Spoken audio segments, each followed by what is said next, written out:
One of the ancient classic anthologies of Dharma sayings.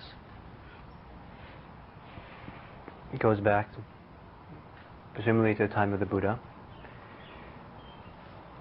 It's a collection of kind of verses that the Buddha said, and many of the teachings in the ancient times were spoken in beautiful ways, as poetry, as verses. Partly because it was easier to remember that way, and partly because if things are stated in beautifully, then they enter the heart in a more deeper way than just a prose kind of discussion. And so the Dhammapada is filled with beautiful poetry, much of which is a little bit obscure to us, because even if we know Pali, it's difficult to kind of recapture the meter of the ancient language. But it's a very important text for Buddhists, and in the second chapter, it opens with this verse. And the English will not do any justice to the poetry of the original, but it goes something like this. Attention is the path to the deathless. Inattention is the path to death. Those who are attentive never die. Those who are inattentive are as if already dead.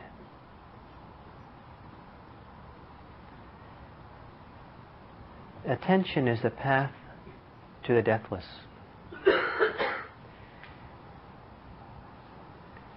The deathless is a very important concept in Buddhism. And we sometimes talk about having the experience of the deathless as being synonymous to the experience of freedom, of waking up, of enlightenment. And it's interesting that the Buddha chose the word deathless as a very central concept for his teaching, or the goal of the practice, the experience of liberation.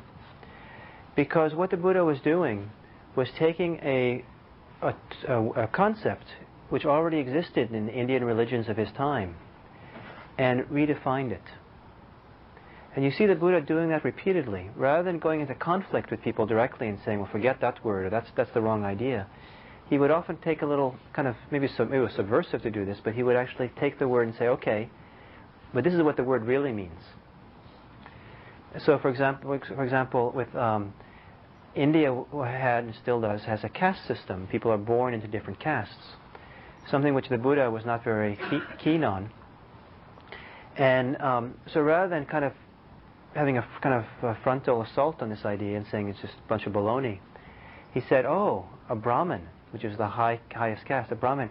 And the Buddha said, oh, a person who's really a Brahmin is not a Brahmin because they're born that way, but because they live virtuously. They live ethically. And someone who lives upright life, that person's really a Brahmin. So it's a little bit, it kind of takes an existing term and then kind of redefines it in a way that makes it work for him. And the concept of the deathless was similar. In ancient Vedic religions, thousands of years before the Buddha, there was a great quest for looking for immortality, for having experience of not dying anymore. And so part of the supplication and sacrificing to the deities that they did in ancient India was partly for well-being in this life, but it was partly also an attempt to have a favorable rebirth. So in being reborn, you can be born into what's the deathless, into immortality. As some of you might know, in Chinese religion also there was a tremendous desire for immortality. I guess maybe it's a kind of basic human quest, because people don't want to die. Many people don't. And so looking for some kind of experience of immortality. So the Buddha took this central concept of the religions of his time and he really redefined it. And so he kept the deathless as being a central pillar of what he was pointing to. But he no longer talked about it as being, you will become immortal, that now you're going to live forever. But rather he talked about it as an experience of the deathless. So he put it into the realm of what we can experience, as opposed to the realm of some permanent existence. And it could, in a sense, you could in a sense say that or it might imply that the Buddha was making some kind of dualistic pointing to something external to himself. There's something out there which is the deathless, that never dies, is never born, it's always there, it's timeless, and you can touch that thing, that reality which is out there, or which is somewhere, wherever it might be, and then you can, that'll do something for you. You realize your true nature, realize the true nature of reality, and once you realize the true nature of reality, the core of how things actually are, that they're deathless, some deathless quality of reality, of existence of the universe or something, that will be liberating for you. You realize that, if you realize who your true nature is, then all the ways in which we're trying to define ourselves or support or prop ourselves up is no longer necessary, and you can be quite at rest and at peace in this life. But I don't think the Buddha was talking about it as being something external or separate or dualistic to yourself. In talking about an experience of the deathless, I think he was talking about the nature of experience itself.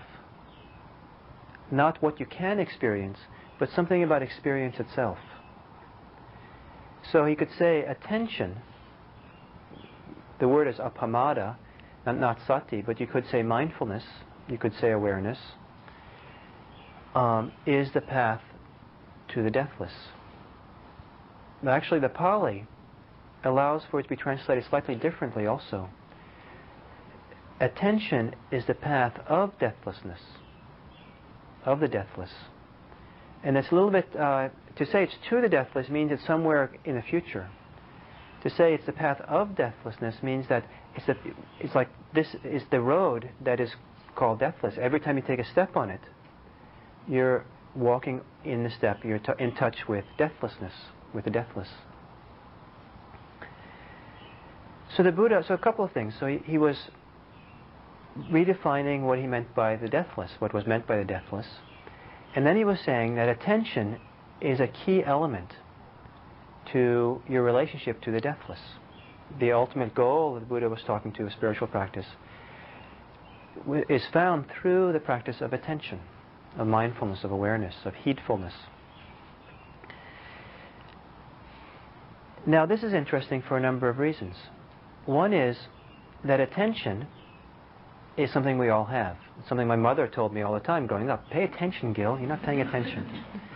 So I knew that I had it, from, at least, she thought I had it from a very early age. It's something we all have. Awareness, attention, mindfulness. And one of the things we're doing in practice is developing, strengthening our capacity to be attentive, strengthening our capacity to be aware.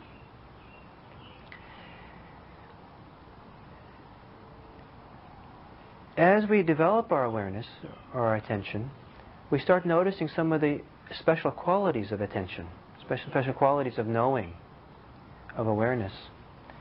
And that is, awareness itself is a very plain, matter-of-fact thing. Or to say it this way, awareness itself is a relatively neutral event.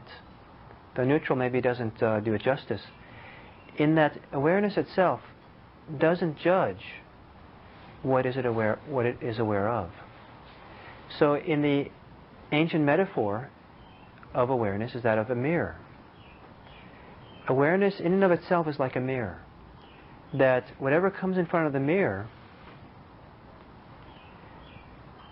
doesn't mind. It's a beautiful face, fine, it'll reflect it back. It's an angry face, fine, the mirror will reflect it back. The mirror doesn't mind. The face goes away, no problem. Many faces crowd the mirror, no problem. The mirror just simply reflects what is there, with no judgment, just stays true for what it is. So that metaphor then is applied to awareness. In and of itself, as the awareness gets stronger, you see the awareness itself doesn't judge anything, doesn't push anything away, doesn't hold on to anything, doesn't try to manipulate anything. It just simply reflects what is there. Just simply knows, oh, this is what's happening now. The birds are singing. We know the birds are chirping. And we can, of course, we can do things to that. we can say, oh, that's a pretty chirping, or that's, those birds. I wish it was, a nightingale instead, or something. Or we could say, they're interfering with this Dharma talk, and let's send someone out. We should have bird patrol. Every day goes out and chases them away, so it can be silent here during the meditation, because I can't stand it. It's interrupting my meditation. My attempt to be peacefully present is being interrupted by the presence of those birds. Or, oh, those are great. I had the most wonderful meditation today, and those birds just really kind of set the tone. And I think next time I'm coming, I bring my tape recorder and I'm going to tape those sounds. And I hope they're here next week. And maybe I should go to the pet store and find out what kind of food those kinds of birds like to have, so that a lot of them come next week. We have a really lot of chirping, and so we get involved. And we often don't see how quickly we get involved with our experience. We don't just let it be at the knowing stage, at the level of just pure awareness, simple awareness. But we start very, very quickly get involved.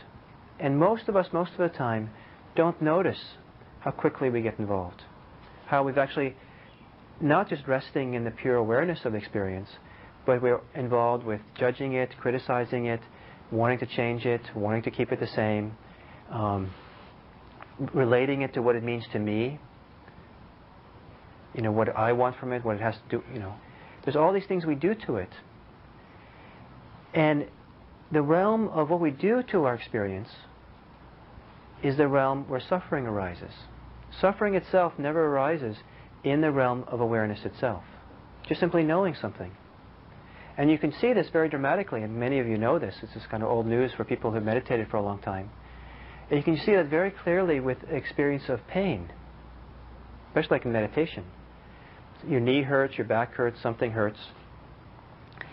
And you can see how it's possible simply to know that pain. And the mind can be completely equanimous, completely at peace. And maybe it's a long time in coming to realize that, because mostly what you know is that you feel pain and your mind is contracted. Your body gets tense.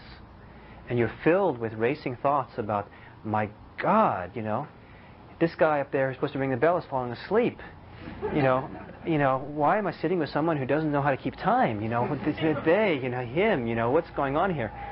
Or I got to get out of here no matter what, or maybe if no one notices I can move, or there's all these ways. Then we kind of hate the pain, we contract around it, we come to conclusions about it. Oh my God, if I sit one more minute with this toe pain, I'm sure my toe is going to fall off. And maybe it's not just simply a structural problem, my circulation's been cut, but rather it must mean that I have some tremendous malignant disease in my toe, and I better figure out how to get to a doctor first thing as soon as he rings that bell. When is he going to ring that bell?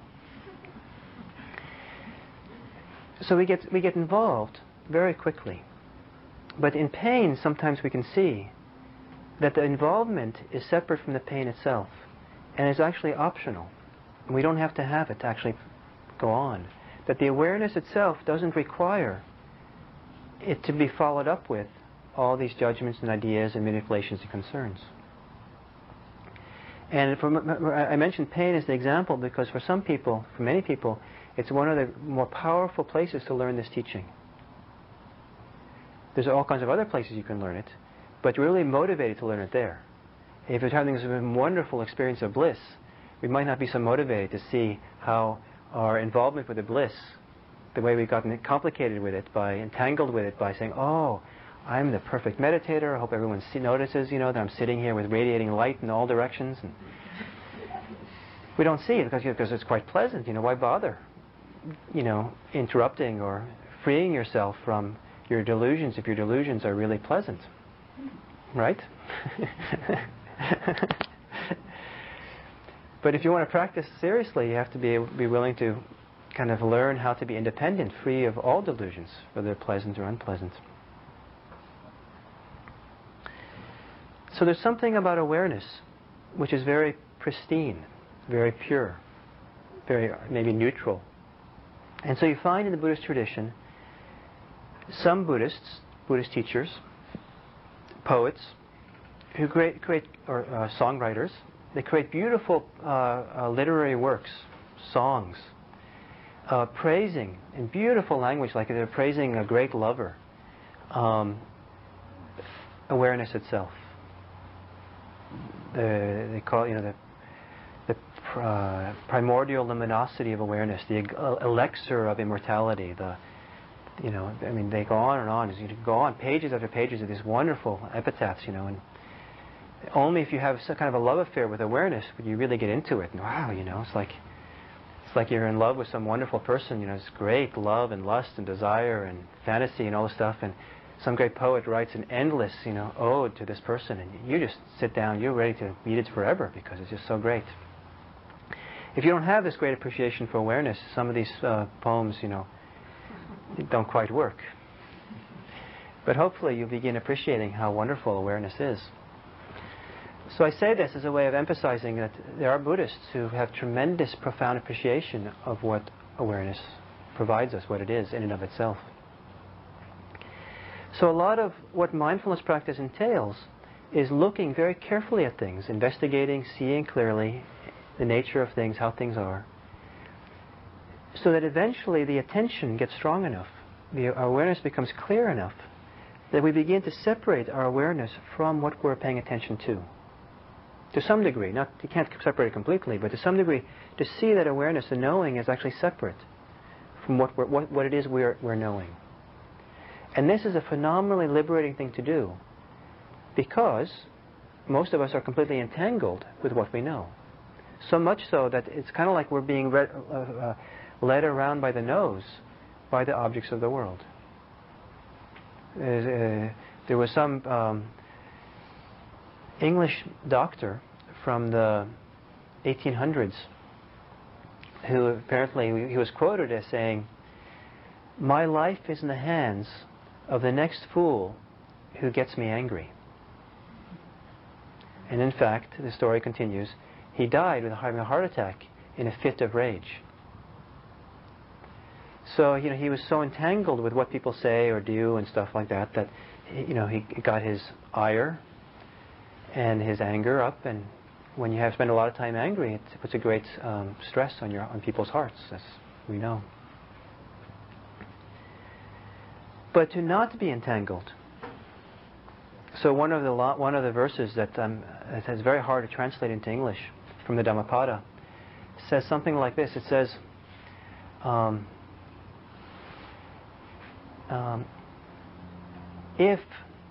if like a broken bell that does not reverberate, you do not reverberate, you will not have any more hostility and will have an experience of freedom. If somehow the experiences of the world doesn't cause us to react, that inability to react, that freedom to not react, not the inability to react, but the freedom not to react, will free us from all hostility and will be a kind of taste of freedom. So what I'm pointing to here today is the centrality of attention, of mindfulness, which is what our practice is. And what gets interesting is that mindfulness, awareness, is in many ways religiously neutral or theologically neutral, doctrinally neutral. Our simple ability to know something does not require a context of any kind of religious teaching explaining it or adding meaning to it or purpose to it. So you can hear the chirping of the birds, and it's just a chirping of the birds. But it's also this ability to be aware is a tool. So it's also possible to add various understandings and contexts to attention that adds meaning to it, purpose to it, that harnesses it for the purposes of change, of spiritual practice, of development and change. So one of the classic ways in which the Buddha talked about awareness was awareness is a key element of a gradual path of progress. That if you apply your attention to your breath and develop some stability and calm with your breathing, and then learn to apply attention to different parts of your life and how you react to things, that you will slowly become more peaceful, more at home, more settled, less in conflict with yourself and the world, and eventually you'll have a taste of liberation, of freedom, the freedom from all conflict.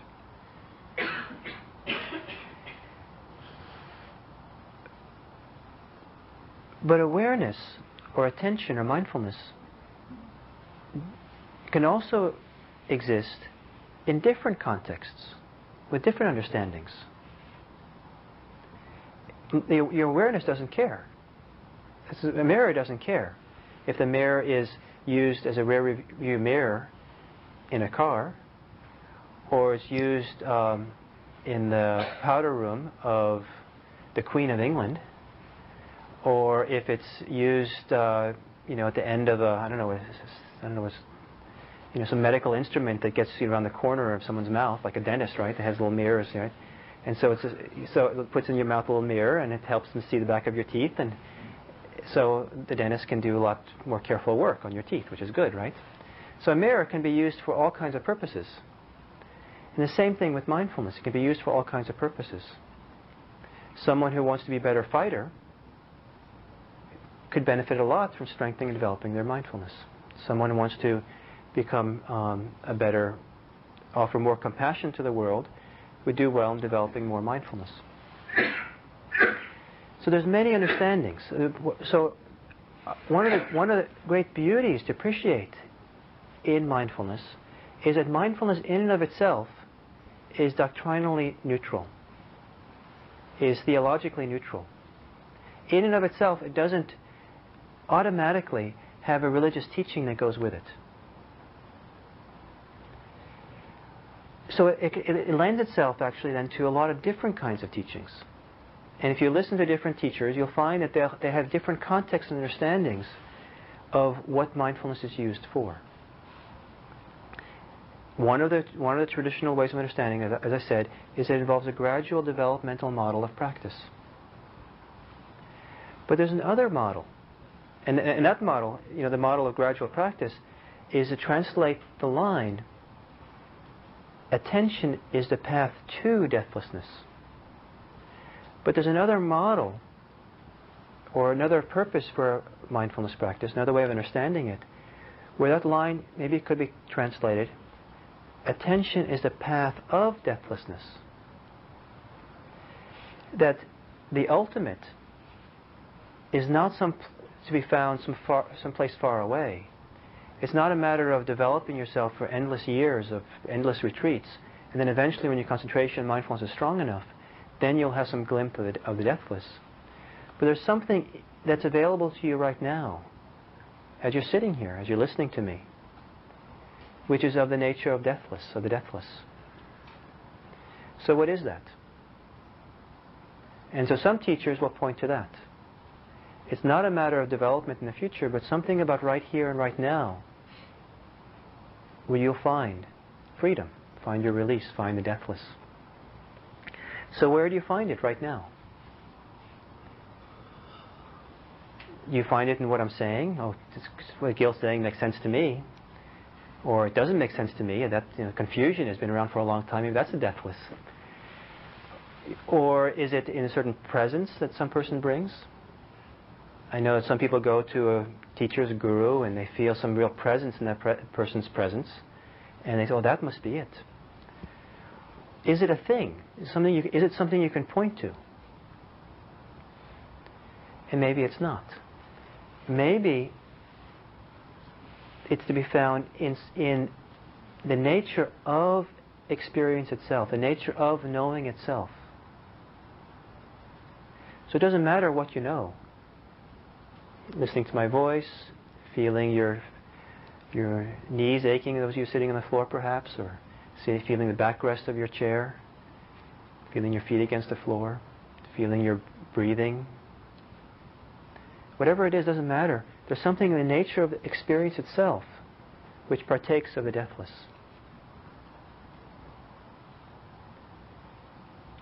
And then maybe, perhaps, there's something in the nature of experience itself which is a key to our freedom. Now, in the time of the Buddha, and also in more recent times, but you find a lot of stories where the Buddha would give a discourse, would say something. Sometimes it was just a few sentences. Sometimes it was a whole discourse. And at the end of the discourse, someone would be enlightened. They would be released.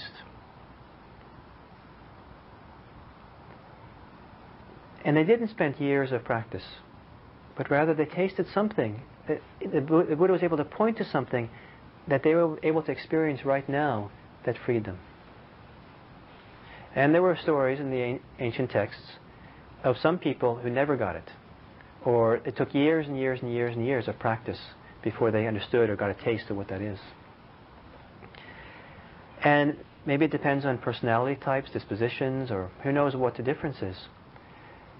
But because there are some people who could experience it immediately, the suggestion is that it's actually theoretically available to all of us immediately right now. There's something about freedom, about liberation, about awakening, which is right here in this room, in each of you right now. And this doesn't involve endless years of practice. It doesn't involve a lot of complicated theology or doctrine of Buddhism. So what is it in your experience right now that partakes in freedom? What is it right now that you can think?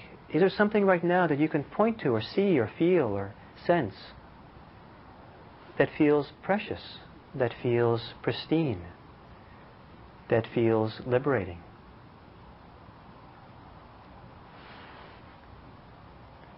Or do you have thoughts, judgments, ideas? Oh, this is ridiculous, or not me. I couldn't do that. Maybe someone else can do it, who spiritual genius, but not me. Or what's this guy talking about?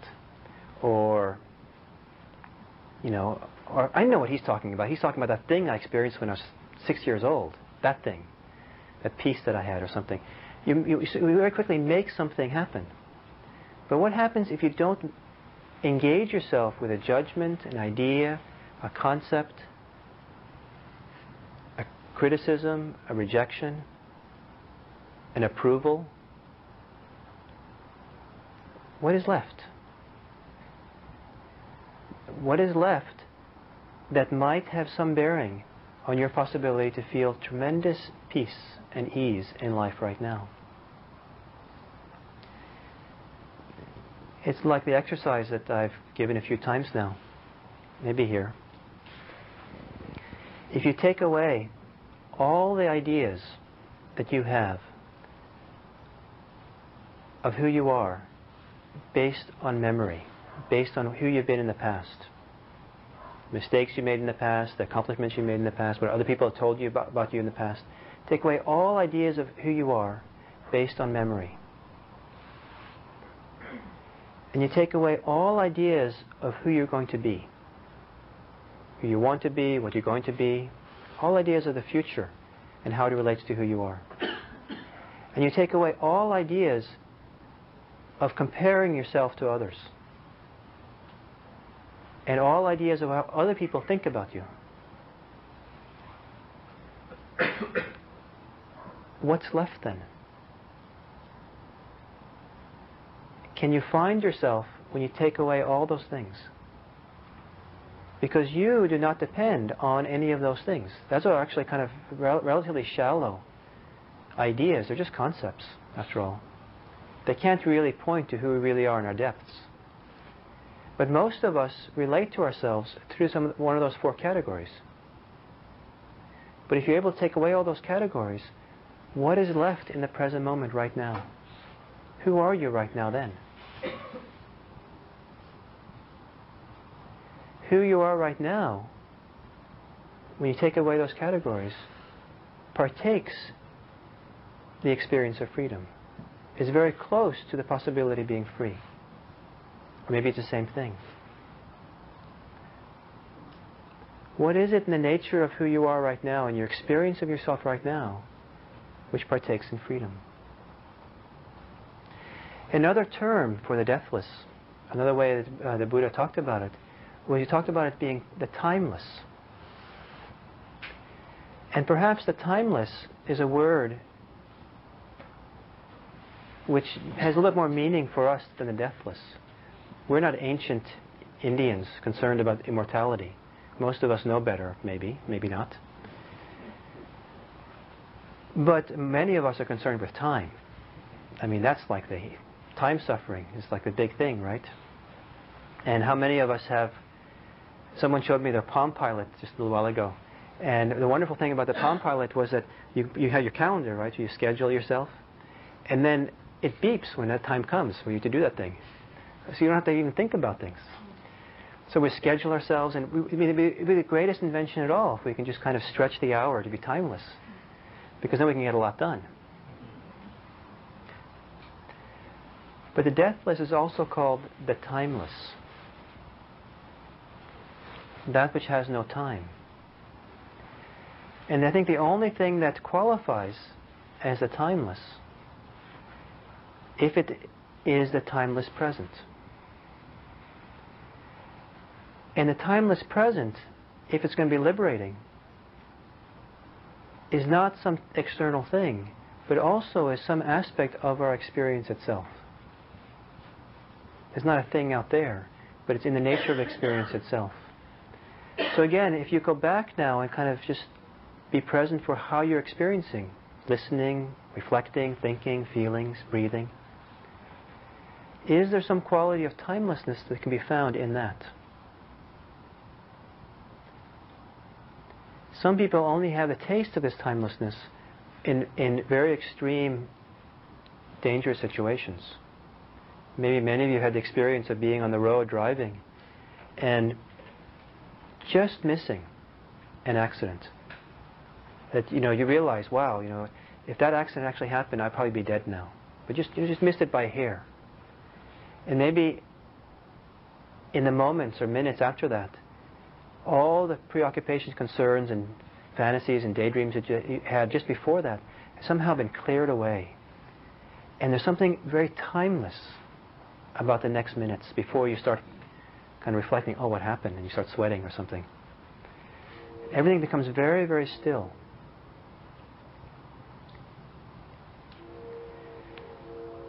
So the timeless present is always here, of course.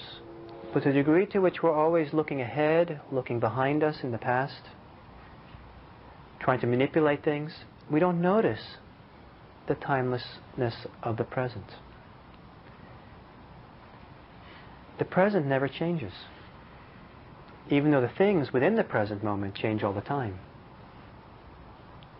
There's some quality of sensing or feeling or experience which it feels like everything's happening in a timeless, within the context of being timeless, the timeless present. And the beautiful thing about that is the timeless present that the Buddha experienced is exactly the same timeless present which exists right now. That if we relate to what is timeless, there's no distance in time between us and the Buddha. Timelessness is eternal. Timelessness neither is born nor dies. It's the deathless. It's of the nature of our experience. If we start looking for it externally, we won't find it. If we start looking for it in the things that arise and pass away, we won't find it. We only find it in our momentary experience of right now. Whether we carry that with us beyond death, who knows? Who cares? I don't think the Buddha was pointing towards immortality that way. Or there's something about the way we experience our experience if we pay attention.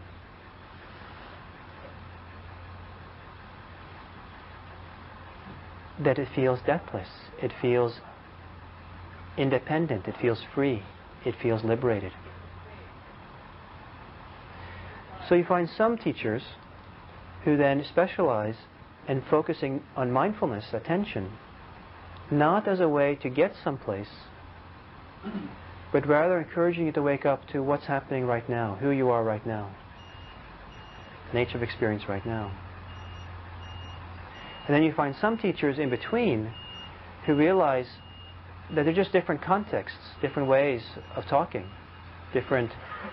and that in some contexts one is the best way to talk about, one is useful. In other contexts another one is useful. And they don't want to kind of say it's one way or the other, but rather will say what is most useful at different times.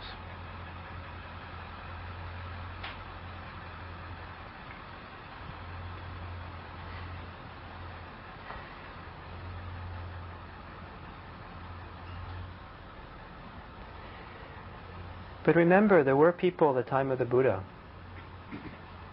and contemporary people nowadays, who will hear teachings, and somehow the way they register those teachings, they hear them, transforms them completely, dramatically, fully. I don't know what it is I don't know what it is that takes to make that transformation in people. But one of the things it takes is to take the possibility of freedom, of peace, really seriously. And perhaps the people who are transformed just hearing a word are the people that prepared themselves enough to take some teachings really seriously. The first person who was enlightened after the Buddha started teaching, and the Buddha gave his first teaching, was enlightened on hearing the teachings on the Four Noble Truths. And I think that if you take the Four Noble Truths seriously, you could walk out of this room today and not feel any more conflict with yourself and the world around you. It's not that far away, the possibility of freedom. But most of us don't want it enough.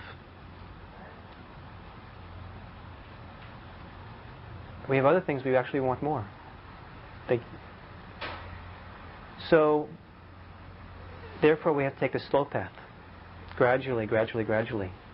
And maybe the slow path is only slow because until we want it enough. So we can see very clearly into the present moment and see the freedom that's possible right here.